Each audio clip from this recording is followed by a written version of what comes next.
செம்பா புட்டு செய்யலாமா? வாங்க பார்க்கலாம். அதுக்கு நான் எனக்கு 2 டம்ளர் செம்பா அரிசி புட்டு மாவு எடுத்திருக்கேன். அது கூட கொஞ்சமாக லைட்டாக தண்ணி ஊற்றி நல்லா உதிரும் கன்சிஸ்டன்சிக்கு எடுத்துக்கோங்க. இது எப்படின்னா, கையில் பிடிச்சி பார்த்தா நல்லா டைட்டாக உதிர மாதிரி இருக்கணும், அவ்வளோதான். என்கிட்ட உங்ககிட்ட புட்டு பிடிக்கிற மேக்கர் இல்லைன்னா நான் இந்தமாரி இட்லி தட்டுலேயே வச்சுக்கலாம். நான் இட்லி தட்டில் தான் வேக வச்சுருக்கேன்.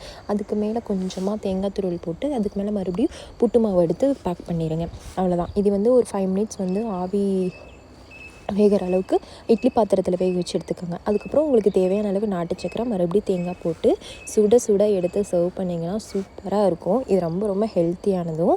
நீங்களும் ட்ரை பண்ணி பாருங்கள். உங்களுக்கு தேவைன்னா நெய் அல்லது நல்லெண்ணெய் கூட இது ஆட் பண்ணி சாப்பிட்லாம். இது ரொம்ப ரொம்ப நல்லது உடம்புக்கு.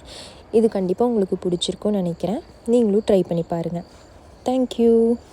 மறக்காமல் ஃபாலோ பண்ணிக்கோங்க.